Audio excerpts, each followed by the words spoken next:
बेटा, तुम्हारे पापा मुझे छोड़कर चले गए हैं। मैं बहुत अकेली हो गई हूँ। जल्दी से अंडे से बाहर आ जाओ। मैं बहुत याद करती हूँ आपको। बेचारी कौवी अंडे से अपने बेचारी कौवी अंडे से अपने बच्चे के बाहर निकलने का बेसब्री से इंतजार कर रही थी। यूं ही 2-3 दिन गुजर जाते हैं। आखिरकार एक दिन ये अंडा जोर जोर से हिलने लगता है। लगता है मेरा अंडा फूटने वाला है। मेरा बच्चा बाहर आने वाला है। फिर अंडा टूटता है और उसमें से एक सुंदर सी कौवी भी निकलती है, परंतु उसके सिर पर तो बाल नहीं थे। सर का हिस्सा बिल्कुल गंजा था। ये मेरी बेटी के सर पर बाल क्यों नहीं है? कितनी सुंदर है मेरी बेटी, पर ये गंजी क्यों है? इसे वैद्य जी को दिखाना होगा। कहीं मेरी बेटी को कोई बीमारी ने ना परेशान कर रखा हो। वो कौवी उल्लू वैद्य जी के पास जाती है और अपनी बेटी का चेकअप कराती है। मेरे को तो कुछ समझ नहीं आ रहा है। आखिर इस नन्ही कौवी का सर गंजा क्यों है? यह मैंने पहली बार देखा है। परंतु तुम चिंता ना करो बहन, अभी यह छोटी है। वक्त के साथ साथ जब ये बड़ी होगी तो इसका गंजापन भी दूर हो जाएगा। ये बात सुनकर कौवी खुश हो जाती है और फिर वे अपनी बेटी को अच्छे से परवरिश करने लगती हैं। मेरी प्यारी रानी, मैं तुम्हें बहुत प्यार से पालूंगी। तुम्हें तुम्हारे पापा की कमी कभी भी नहीं महसूस होने दूंगी। वक्त के साथ साथ समय बीत गया। वे कौवी अब बूढ़ी हो जाती है और उसकी बेटी रानी कौवी जवान और सुंदर हो गई थी। परंतु बड़े होने के बाद भी रानी कौवी के सर के बाल नहीं आए थे। उसका सर तो अभी भी गंजा ही था। माँ, मैं ऐसा क्यों हूँ? सब बच्चे मेरा मजाक उड़ाते हैं, मुझे गंजा गंजा बोलकर चिढ़ाते हैं। माँ, मेरे बाल क्यों नहीं आ रहे हैं? माँ, बेटी, मैंने तेरे इलाज के लिए बहुत पैसे खर्च किए, परंतु तेरे सर के बाल आने का तो नाम ही नहीं ले रहे हैं। अब तो ये वैद्य जी भी कहते हैं कि तू इसी तरह गंजी ही रहेगी हमेशा। इस तरह अपने गंजेपन को लेकर बेचारी रानी कौवी बहुत ज्यादा परेशान रहती थी। रानी बेटा, मुझे तो सिर्फ पक्षियों का मजाक उड़ाना बुरा लगता है। मुझे तो तेरे रिश्तेदारों की चिंता है। आखिर कौन सा कौवा तुझसे शादी करने के लिए राजी होगा? रानी कौवी की माँ हर समय अपनी बेटी के रिश्ते के लिए बहुत ज्यादा चिंता में रहती थी। क्या हुआ जग्गू पक्षी, तुमने मेरी बेटी के लिए कोई अच्छा कौवा ढूंढा है? बताओ बताओ। क्या बताऊं कौवी बहन, तुम्हारी बेटी के रिश्ते की वजह से तो तुम्हारी बेटी के रिश्ते की वजह से तो तुम्हारी बेटी के रिश्ते के लिए मैं बहुत दूर दूर जाता हूँ, और जैसे ही तुम्हारी बेटी की गंजी तस्वीर देखते हैं वो लोग तो फौरन ही मना कर देते हैं।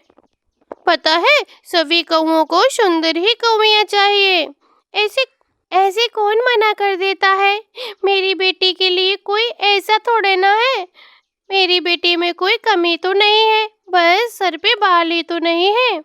और सुनो, मेरी बेटी तो मजबूर भी नहीं है।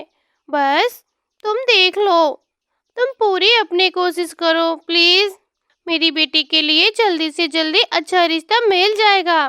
दरवाजे के पीछे छुपी रानी कौवी सब कुछ सुन रही थी। बेचारी आंसुओं से रोए जा रही थी। माँ मेरी वजह से कितनी परेशान है। मैंने माँ को कितना परेशान किया, परंतु मैं क्या करूँ? मेरे इस गंजे सर का बाल तो नहीं आते। कुछ दिन ऐसे ही बीत जाते हैं।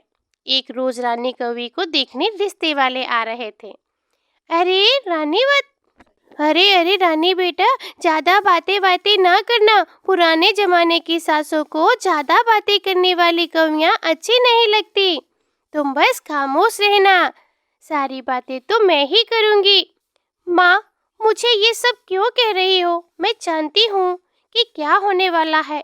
देखना, मेरे इस गंजे सर को देखते ही रिश्ते वाले मना कर देंगे फौरन, और मुझे लगता है कि मुझे देखते ही वो लोग यहाँ से भाग जाएंगे। बेटी, तुम पहले से ही ऐसी बातें क्यों करती हो? मेरा दिमाग ना खराब कर, जाके तैयार हो जा। कुछ देर में रिश्ते वाले आने वाले हैं। रानी कौवी तैयार हो जाती है। अरे वाह, घर तो बहुत अच्छा है। आप अपनी बेटी को बुलाओ। देखना चाहती हूँ मेरी बहू कितनी सुंदर है। नहीं बेटा, आ जाओ, सब तुम्हारा इंतजार कर रहे हैं। चाय लेकर आना बेटा। रानी कौवी वहाँ पर चाय लेकर आ जाती है। अरे माँ, ये क्या चीज है? इसके सर पर तो बाल ही नहीं है। ये गंजी कौवी कितनी बदसूरत है। इस गंजी कौवी से इस गंजी कौवी को तो मैं अपनी बहू कभी नहीं बनाऊंगी। चुप करें, हंसना बंद करें। आपकी कैसे हिम्मत हुई मेरी बेटी का मजाक उड़ाने की? आंटी जी, आप ऐसा नमूना किसको दिखाओगी? वो तो हंसेंगे ही जो देखेंगे। माँ, चलते हैं यहाँ से।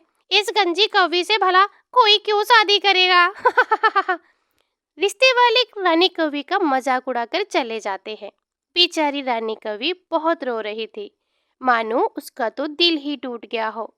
माँ, बस बहुत हो गया। मैंने कह दिया, अब मैं अपना अपमान और नहीं सह सकती। सच बोलकर देख लिया मैंने, मुझे कोई पसंद नहीं करता। मेरे गंजेपन का सभी मजाक उड़ाते हैं।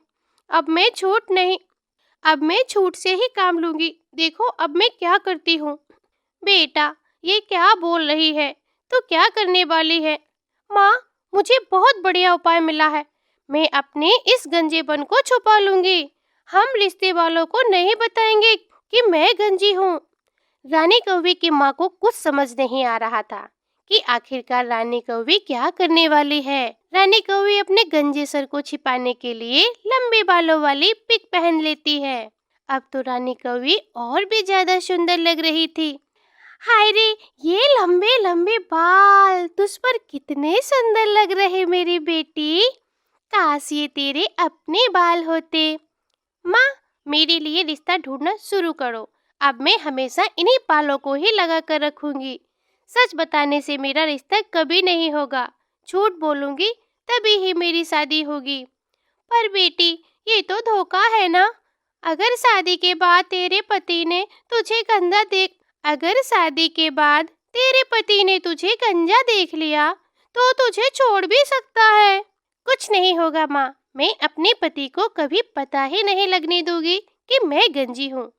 मैं हमेशा इन्हीं बालों के साथ उसके साथ रहूंगी। वे दोनों माँ बेटी अपने घर को बेचकर मिट्ठू महाराज के जंगल में आकर अपना दूसरा घर खरीद लेते हैं। अरे वाह माँ जी, आपकी बेटी तो कितनी सुंदर है। इसके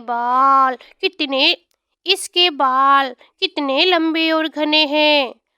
पर आपने अभी तक इसकी शादी क्यों नहीं की? मैं इतनी सुंदर हूँ तो अब मैं किसी गरीब कौवे से शादी थोड़े ना करूँगी। मैं तो किसी अमीर कौवे से शादी करूँगी। हाँ, ये बात भी सही है। अच्छा मौका है, कालू कौवा अपने लिए रिश्ता ढूंढ रहा है। दोनों की बात पक्की हो जाए तो दोनों की जोड़ी कितनी सुंदर लगेगी। रानू चिड़िया फिर ये जाकर सारी बात कालू और कौवी को बताती है। बस फिर क्या था, रानू चिड़िया की वजह से कालू कौवे और रानी कौवी की शादी झटपट से हो जाता है। और फिर क्या था, इस तरह से रानी कौवी की झटपट रिश्ता पक्का हो जाता है। वैसे तो कालू कौवे का परिवार कोई नहीं था, पर मैं हूँ ना इसकी बहन। वैसे तो कालू कौवे का कोई परिवार नहीं था, पर मैं ही इसकी बहन हूँ, इसलिए मैं तुम्हें इसकी भाभी बनकर ले जाऊंगी। कालू कौवा भी सुंदर रानी को देखकर बहुत खुश हो गया था। रानू चिड़िया, मैं रानी कौवी को पसंद तो आऊंगा ना। कहीं ऐसा ना हो कि शादी के बाद रानी कौवी मुझे छोड़कर चली जाए। कालू कौवे, चिंता करो ना, बिल्कुल भी ना डरो, अच्छा ही होगा। कुछ दिन बाद कालू कौवा और रानी कौवी की शादी हो जाती है। और शादी का पहला दिन था कि कालू कौवा तो देर तक सो रहा था। अच्छा हुआ जो कालू कौवा देर तक सो रहा है और मेरी आंख तो पहले ही खुल गई है। कालू जी ने मुझे इस गंजे से देख लिया। कालू जी ने अगर मुझे इस तरह गंजा देख लिया तो शादी के पहले दिन ही छोड़कर चला जाता। मैं इस पिक को जल्दी से दोबारा चिपका लेती हूँ। रानी कौवी फिर अपने सिर पर रानी कौवी फिर से अपने सिर पर बालों वाली विक चिपका लेती है और तैयार होकर कालू कौवे को उठाती है। कालू जी उठ जाएं। कालू जी सुबह हो गई है। मैंने आपके लिए बहुत स्वादिष्ट नाश्ता बनाया है। कालू कौवा उठते ही गलती से अपने सर पर हाथ लगाता है और उसका पैक उतर जाता है और उसका कैप उतर जाता है। और ये क्या, कालू कौवे के भी बाल नहीं थे, वो भी गंजा था। हाय रे, ये भी गंजे हैं। कालू कौवा भी गंजा था, उसके सर पर बाल नहीं थे, इसीलिए वो कैप पहने हुआ था ताकि वो अपने गंजेपन को छिपा सके। हाय रे, ये क्या कर दिया मैंने। मेरी पोल तो पहले दिन ही खुल गई। रानी कौवी, मुझे माफ कर दो, मैंने तुम्हें धोखा दिया। प्लीज प्लीज मुझे माफ कर दो, परंतु मेरे गंजापन मुझसे बर्दाश्त नहीं हो रहा था। उसके बाद रानी कौवी भी अपने सिर के बालों को हटा देती है। मैं भी गंजी हूँ कालू जी, मैंने भी आपसे छुपाया, परंतु हमारी जोड़ी बहुत अच्छी है। हम दोनों गंजे हैं, अब हम आराम से रहेंगे, वो भी बिना किसी डर के। हाँ, ये बात तो सही है। अब मैं कभी भी आपको नहीं छोड़ूंगी और आप भी मुझे नहीं छोड़ना। क्या तुम गंजी हो?